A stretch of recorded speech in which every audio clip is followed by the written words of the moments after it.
दोस्तों, आज हम पढ़ेंगे गुर्जर प्रतिहार राजवंश। गुर्जर प्रतिहार राजवंश जो कन्नौज, मंडोर और भीनमाल, जालोर 3 जगह मुख्यतः माना जाता है। सबसे पहले हम पढ़ेंगे कि गुर्जर शब्द है जिसका क्या अर्थ होता है, प्रतिहार का क्या अर्थ होता है, सर्वप्रथम गुर्जर प्रतिहार शब्द कहाँ से मिला। तो गुर्जर शब्द, गुर्जर का मतलब शब्द प्रदेश का अर्थ होता है कि जो गुजरातरा प्रदेश यानी जो मारवाड़ प्रदेश के अंदर जो शासन करते थे, गुजरातरा कहते थे इस प्रदेश। गुजरातरा प्रदेश के कारण ही इनका नाम क्या बना था, गुर्जर। और प्रतिहार का मतलब होता है द्वारपाल या रक्षक, जो द्वारपाल या रक्षक की तरह भूमिका निभाते थे या कार्य करते थे, इस कारण इनको कहा गया प्रतिहार। तो गुजरातरा प्रदेश में शासन करने के कारण गुर्जर कहा गया। और ये गुजरात प्रदेश में एक तरह से द्वारपाल या रक्षक की भूमिका निभाते थे, इसलिए इनको प्रतिहार कहा गया। तो दोस्तों, गुर्जर प्रतिहार वंश क्यों कहा गया, ये आपको समझ में आ गया होगा। अब इनकी अलग अलग विद्वानों के द्वारा इनकी उत्पत्ति के सिद्धांत हैं, जो निम्न प्रकार है। यानी मिहिर भोज की एक ग्वालियर प्रशस्ति है, उस प्रशस्ति में इन गुर्जर प्रतिहारों को राम के भाई लक्ष्मण के वंशज बताया गया है। यानी मिहिर भोज की ग्वालियर प्रशस्ति। सबसे पहले यह पता होना चाहिए आपको, प्रशस्ति क्या होती है। यानी किसी भी राजा द्वारा उसके और उसके पूर्वजों की प्रशंसा में जो भी किसी शिलालेख पर जो भी खुदवाई जाती है, उसको क्या कहते हैं, प्रशस्ति। कर्नल टोड ने गुर्जर प्रतिहारों की उत्पत्ति है वो विदेशी जाति खज्जर से मानी है। किससे मानी है कि विदेशी जाति खज्जर से मानी है। चीनी यात्री हैंसोंग व गौरीशंकर हीरानंद ओझा ने इनको क्या कहा है, क्षत्रिय कहा है। क्या कहा है, क्षत्रिय की। इनकी उत्पत्ति कहाँ से हुई है, क्षत्रियों से हुई है। संदरबरदाई, नैणसी, सूर्यमल मिश्रण ने इनकी उत्पत्ति है वो माउंट आबू के अग्निकुंड से बताई है। किससे बताई है, माउंट आबू के अग्निकुंड से। अब तो अपने को याद क्या रखना है, उत्पत्ति के सिद्धांत में मेन अपने को 4 सिद्धांत याद रखने हैं। यानी मीर भोज की ग्वालियर प्रशस्ति है, उसमें तो लक्ष्मण के वंशज बताए गए हैं। कर्नल टोड ने हैं वो खज्जर जाति के वंशज बताए हैं। हैंसोंग और ओझा ने क्षत्रिय बताए हैं। संदरबरदाई, नैणसी और सूर्यमल मिश्रण ने अग्निकुंड से उत्पत्ति बताई है। अब आगे देखते हैं कि सर्वप्रथम गुर्जर शब्द का उल्लेख कहाँ मिला। तो पुलकेशिन सेकंड के ऐहोल अभिलेख में, दक्षिण भारत में एक राजा हुए थे पुलकेशिन सेकंड, उनके द्वारा लिखाए गए ऐहोल अभिलेख में सर्वप्रथम गुर्जर शब्द का उल्लेख मिलता है। सर्वप्रथम गुर्जर शब्द का उल्लेख मिलता है। अब सर्वप्रथम गुर्जरों के आदि पुरुष कह दो, मूल पुरुष कह दो, जिनने गुर्जरों के राजवंश की स्थापना की, उसका नाम हरिश्चंद्र या क्या था, रोहिलादी था। हरिश्चंद्र या रोहिलादी नाम था, जो गुजरात से मंडोर आई, जो गुजरात से सर्वप्रथम मंडोर आए थे और ब्राह्मण जाति की थे। इन्होंने मंडोर में गुर्जर प्रतिहार वंश की स्थापना की। इनकी 2 रानियां थी, एक थी ब्राह्मण रानी और एक थी क्षत्रिय रानी। क्षत्रिय रानी का नाम था भद्रावती, जिनके 4 संतान प्राप्त हुए, क्रमशः कद्दक, रोहिलादी या रज्जिल, दह और भोगभट। यानी एक ब्राह्मण रानी थी, एक क्षत्रिय रानी थी। क्षत्रिय रानी के 4 संतानें प्राप्त हुई, कद्दक, रोहिल या रज्जिल, दह और भोगभट।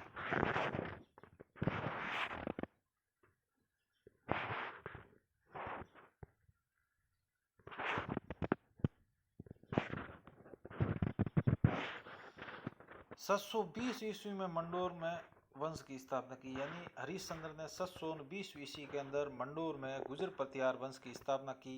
गुर्जर प्रतिहार वंश की कुल देवी है वो है चामुंडी माता। और मुहणोद नैणसी ने गुर्जर प्रतिहार वंश की सभी शाखाओं का वर्णन किया। यानी मुहणोद नैणसी के अनुसार गुर्जर प्रतिहारों की कुल सभी शाखाएं यहाँ पर रहती थी, निवास करती थी, राज करती थी। रज्जिल, उसके बाद हरिश्चंद्र का बेटा रज्जिल शासक बनता है, जिसकी उपाधि थी राजा की। और ये किसने दी, तो ये नरहरि ब्राह्मण ने दी। ये शॉर्ट नोट्स के रूप में है कि रज्जिल राजा बना हरिश्चंद्र के बाद, उसका पुत्र था। रज्जिल की उपाधि थी राजा की, यो किसने दी, नरहरि ब्राह्मण की। रज्जिल में अपने को याद रखने के लिए इतना ही। उसके बाद अगला शासक बनता है नरभट्ट। नरभट्ट शासक बनता है।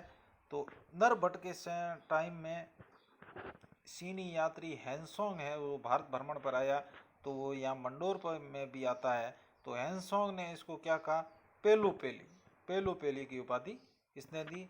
तो हैंसोंग ने दी, किसको दी, नरभट्ट को दी। और पेलोपेली का शाब्दिक अर्थ होता है शक्तिशाली राजा। यानी ये एक इम्पोर्टेंट क्वेश्चन हो सकता है कि चीनी यात्री हैंसोंग ने पेलोपेली की उपाधि किसने दी, किसको दी, तो ये नरभट्ट को दी। नरभट्ट के बाद अगला शासक आ जाता है नागभट्ट। नरभट्ट के बाद अगला शासक आ जाता है नागभट्ट। नागभट्ट में फर्स्ट कुछ समय के लिए राजधानी मेड़ता नागौर को बनाया। यानी पहले तो ये नागभट्ट फर्स्ट मंडोर का शासक था, उसके बाद उसने ये राजधानी क्या जीत के बनाई, मेड़ता नागौर। मेड़ता नागौर के बाद उसने अपनी राजधानी बनाई उज्जैन मध्य प्रदेश को। और उज्जैन मध्य प्रदेश के बाद उसने अपनी स्थायी राजधानी भीनमाल जालोर को बनाया, जो किसको, सावंडा जाति के शासक थे, उनको पराजित करके नागभट्ट फर्स्ट ने राजधानी जालोर भीनमाल जालोर को बनाया। यानी नागभट्ट सर्वप्रथम मंडोर में शासक थे, उसके बाद उन्होंने मेड़ता नागौर को राजधानी बनाया, उसके बाद वे उज्जैन मध्य प्रदेश को राजधानी बनाया, और उज्जैन मध्य प्रदेश के बाद भीनमाल जालोर में सावंडाओं को पराजित करके अपनी राजधानी बनाया।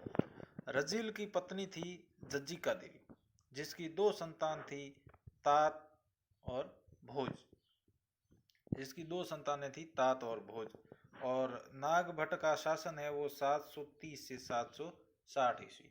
इसी प्रकार अब आपको ये यहाँ कन्फ्यूजन नहीं रहना चाहिए कि मंडोर वंश की जो शाखा थी उसका ही शासक नागभट्ट प्रथम था, जो वहाँ से मेड़ता से उज्जैन, उज्जैन के बाद भीनमाल में जाकर के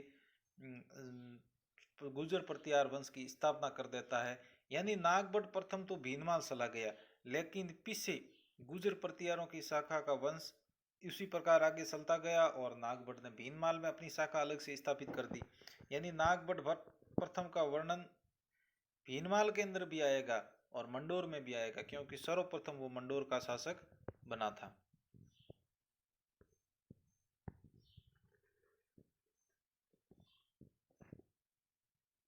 अब आगे देखते हैं,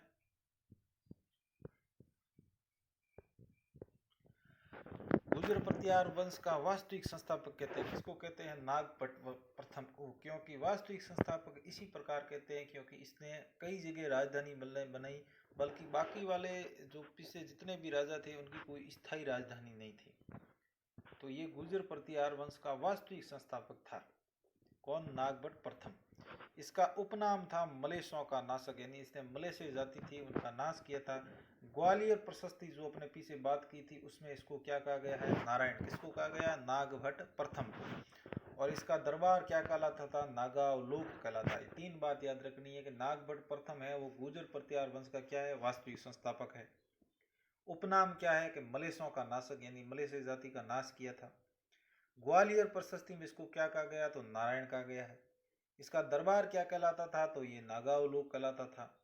मंडोर शाखा, यानी नागभट्ट प्रथम का ये वर्णन पूरा हो गया। नागभट्ट प्रथम के बारे में ये आपको इतनी ही बात याद रखनी है। यानी नागभट्ट प्रथम था जिसने 730 से 760 तक शासन किया। उसका सर्वप्रथम वो राजा बना था मंडोर में। फिर उसके बाद वो चला गया मेड़ता, मेड़ता के बाद वो चला गया उज्जैन, और उज्जैन के बाद फाइनल लास्ट में वो चला गया भीनमाल जालोर। तो आपको कंफ्यूजन नहीं होना है कि मंडोर में भी नागभट्ट प्रथम का शासन था और भीनमाल जालोर में भी नागभट्ट प्रथम का शासन था। लास्ट टाइम में जब वो भीनमाल जालोर चला गया तो मंडोर में अलग शाखा चली गई और भीनमाल जालोर में नागभट्ट प्रथम की अलग शाखा चली गई। तो नागभट्ट प्रथम को प्रतिहार वंश का, गुर्जर प्रतिहार वंश का वास्तविक संस्थापक कहते हैं। इनके उपनाम है मलेशों का नाशक। ग्वालियर प्रशस्ति में इसको नारायण कहा गया है। और जो नागभट्ट प्रथम का दरबार था वो कहलाता था नागावलोक। अब मंडोर शाखा, मंडोर शाखा जब नागभट्ट प्रथम उधर चला गया तो उसके बाद उसका बेटा शासक बना या मंडोर पे तात। तात के बाद पहले तात बना शासक, तात की मृत्यु के बाद भोज बना। इन्होंने कोई खास कार्य करवाए नहीं, नहीं तो अपने को याद रखना है न बात। अब थोड़ा काम कराया था। भोज के बाद उत्तराधिकारी आया था यशोवर्धन। यशोवर्धन ने क्या कि भागवत पुराण का संरक्षण किया इसने एक, और एक सूर्य कुंड का निर्माण कराया। कहाँ पर? मंडोर में। ये बात याद रखनी है यशोवर्धन के बारे में कि इसने एक भागवत पुराण का संरक्षण किया और एक सूर्य कुंड का निर्माण कराया। यशोवर्धन के बाद उत्तराधिकारी आता है सिलूक। सिलूक के बारे में कोई खास बात याद रखने की है नहीं। उसके बाद आता है कक। कक है, इसके बारे में एक ही फैक्ट याद रखना है कि ये जो भीनमाल के अंदर एक शासक हुआ था, भीनमाल जालोर के अंदर, वत्सराज, उसका ये सामंत था। यानी इनकी शक्ति धीरे धीरे क्षीण हो गई। ये वत्सराज का सामंत था। तो सीधा प्रश्न आ सकता है कि मंडोर का कौन सा गुर्जर प्रतिहार शासक वत्सराज का सामंत था? तो वो था कक। कक के बाद उत्तराधिकारी आता है बाउक। बाउक है जिसने 837 ईस्वी में मंडोर शिलालेख लिखाया था। क्या लिखवाया था? मंडोर शिलालेख 837 ईस्वी में। ये वेरी वेरी इंपॉर्टेंट क्वेश्चन बन सकता है कि मंडोर शिलालेख कब हुआ, किसने लिखाया? तो 837 ईस्वी में बाउक ने लिखवाया। ये शिलालेख मंडोर की विष्णु मंदिर में स्थापित, मंडोर में एक विष्णु मंदिर बनाया गया है, वहाँ पर ये शिलालेख स्थापित कराया गया है। और वर्तमान में ये शिलालेख है वहाँ से विष्णु मंदिर से निकाल करके मेहरानगढ़ दुर्ग में स्थित है। इसके बाद शासक बना था बाउक के बाद कक्कुक। कक्कुक ने घटियाला अभिलेख लिखाया। बाउक ने तो मंडोर अभिलेख लिखाया और कक्कुक ने घटियाला अभिलेख लिखाया जो 861 ईस्वी में लिखवाया था। मंडोर में विजय स्तंभ का निर्माण कराया। 2 शिलालेख इसने कक्कुक ने क्या कराया था? एक तो घटियाला अभिलेख निर्माण कराया 861 ईस्वी जोधपुर में, और एक मंडोर में विजय स्तंभ का निर्माण कराया जिसमें 2 शिलालेख लगाए गए। ये राजस्थान का दूसरा विजय स्तंभ है। पहला विजय स्तंभ कहाँ पर है? तो वो है हनुमानगढ़ दुर्ग के अंदर, पटनेर। दूसरा मंडोर के अंदर, तीसरा चित्तौड़गढ़ में, और चौथा विजय स्तंभ पाली के अंदर आहुआ में बनाया गया था 1857 की क्रांति के समय। और 5वां विजय स्तंभ है वो है जैसलमेर लोंगावाला के अंदर बनाया गया है। अब ये मंडोर शाखा का कक्कुक तक अंतिम वर्णन। इसके बाद मंडोर शाखा के नहीं तो कुछ शासकों में कोई उपलब्धियां मिलती है और न याद रखने योग्य। एग्जाम की दृष्टि से अपने ये मंडोर के इतने ही शासक योग्य। अब जो नागभट्ट प्रथम था अपने पीछे छोड़ा, जो अब जालोर में चला गया, उसके समकालीन कौन कौन से शासक थे? तो नागभट्ट प्रथम के समकालीन कश्मीर के अंदर शासक था ललितादित्य। ये भी प्रश्न बन सकता है कि ललितादित्य के समकालीन राजस्थान में गुर्जर प्रतिहार वंश का कौन सा शासक था? तो नागभट्ट दत्त फर्स्ट, नागभट्ट प्रथम था। और कन्नौज में इसके समकालीन शासक थे यशोवर्मन, और राष्ट्रकूट शासक थे दक्षिण भारत में नागभट्ट प्रथम के समकालीन दंतिदुर्ग।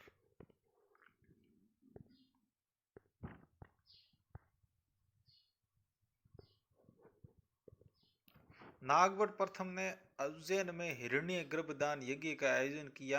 यानी इसने एक हिरण्य गर्भदान यज्ञ यानी पुत्र प्राप्ति यज्ञ का आयोजन किया। नागभट्ट प्रथम ने कहाँ पर किया? उज्जैन के अंदर, क्योंकि उज्जैन भी इसके अंडर में राजधानी थी। जिसमें दंती दुर्ग को आमंत्रित किया। क्या किया? दंती दुर्ग को आमंत्रित किया। दंती दुर्ग कौन सा? दक्षिण भारत का राष्ट्रकूट शासक। ये क्वेश्चन आ सकता है कि नागभट्ट प्रथम ने अपने समकालीन किस शासक को हिरण्य गर्भदान यज्ञ में आमंत्रित किया? तो वो दंती दुर्ग को आमंत्रित किया। और दंती दुर्ग की पुत्री है वो भूमिका भी इसके साथ में आई थी, और भूमिका का प्रेम हो गया था नागभट्ट प्रथम के भतीजे ककुस्थ से, और बाद में इसकी विवाह भी नागभट्ट प्रथम के भतीजे ककुस्थ से करवा दिया गया, क्योंकि नागभट्ट प्रथम निसंतान था। तो आज के लिए इतना ही दोस्तों। कल फिर पढ़ेंगे भीनमाल जालोर के शासक, और भीनमाल जालोर के जो महत्वपूर्ण शासक है वो पढ़ेंगे। और भीनमाल जालोर की शाखा के बाद अपना गुर्जर प्रतिहार वंश पूरा हो जाएगा। और जब गुर्जर प्रतिहार वंश पूरा होगा तो इसके बाद इम्पोर्टेंट क्वेश्चन जो पिछली प्रत्येक एग्जाम में आए हुए हैं और आगे भी आने की संभावना है उनको हम डिस्कस करेंगे। और इम्पोर्टेंट क्वेश्चन डिस्कस करने के बाद हम इनका शॉर्ट एक बार रिवीजन और करेंगे। इसी प्रकार राजस्थान और राजस्थान का इतिहास, आर्ट, कल्चर, जियोग्राफी सभी सब्जेक्ट की सीरीज स्टार्ट होगी, जिन्हें हम डिटेल थ्योरी शॉर्ट नोट्स और क्वेश्चन के माध्यम से पूरा करेंगे। थैंक यू, धन्यवाद।